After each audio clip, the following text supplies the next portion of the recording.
વકીલે છે રમેશભાઈ છે. હું 8મા અભ્યાસ કરું છું. આજે હું તમને સ્વામી વિવેકાનંદ વિશે થોડુંક કહીશ.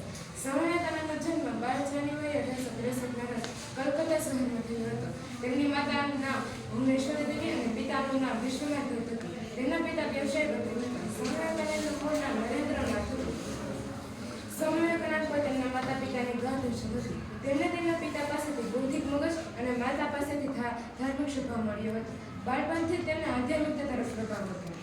યુવાનીમાં તેઓ એવા ગુરુની શોધમાં હતા જે તેમને ઈશ્વરના સાક્ષાત્કાર કરાવી શકે. તેમની શોધ ત્યારે પૂર્ણ થઈ જ્યારે તેઓ રામકૃષ્ણ પરમહંસને મળ્યા. રામકૃષ્ણ પરમહંસથી તેઓ એટલા બધા પ્રભાવિત થયા કે તેમને પોતાના ગુરુ માની તેમના શિષ્ય બન્યા. સ્વામીજીના સાચા પરિચય દુનિયાને ત્યારે થયો જ્યારે ઈસવીસન 1893માં અમેરિકાના શિકાગો શહેરમાં યોજાયેલી વિશ્વ ધર્મ પરિષદમાં હિન્દુ ધર્મનું પ્રતિનિધિત્વ કર્યું. તે વખતે તેમનું મારા અમેરિકાના ભાઈઓ તથા બહેનોનું સંબોધન ખૂબ જાણીતું થયું હતું. સ્વામી વિવેકાનંદ વિશે હું તમને એક પ્રસંગ સંભળાવીશ. એક વખત સ્વામી વિવેકાનંદ ફરતા નદી કિનારે આવ્યા. તેમણે નદીના સામે કિનારે જવું હતું, પરંતુ તેમણે જોયું કે એક નાવ થોડી વાર પહેલા કિનારો છોડી રવાના થઈ ગઈ હતી.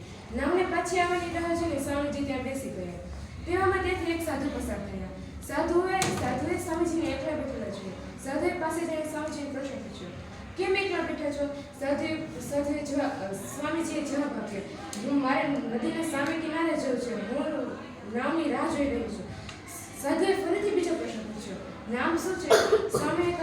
સ્વામીજીએ કહ્યું, મારું નામ વિવેકાનંદ છે. આ સાંભળી સાધુ હસવા લાગ્યા અને મજાક ઉડાવતો કહ્યું, અચ્છા, એ જ વિવેકાનંદ જેને એમ લાગે છે કે વિદેશી ધરતી પર ભાષણ આપવાથી તે મહાન મહાત્મા કે સાધુ બની જશે. આ સાંભળી સ્વામીજીએ કશો ઉત્તર આપ્યો નહીં, મૌન રહ્યા. આ જોઈને સાધુ વધુ ઉશ્કેરાયો અને ઘમંડથી સ્વામીજીને કહ્યું, જુઓ, આ મારી શક્તિ. આટલું કહીને નદીના પાણી ઉપર ચાલીને પોતાની શક્તિનું પ્રદર્શન કર્યું.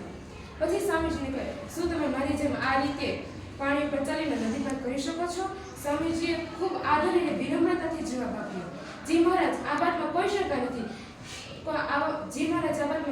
નથી કે તમારી પાસે એક અદ્ભુત શક્તિ છે, પરંતુ તમે મને કહેશો કે તમને આ અસાધારણ શક્તિ પ્રાપ્ત કરવામાં તમને કેટલો સમય લાગ્યો?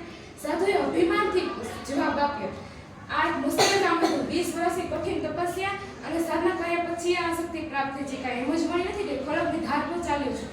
સાધુનો આટલો અહંકાર જોઈને સ્વામીજીને દયા પર દયા આવતી હતી.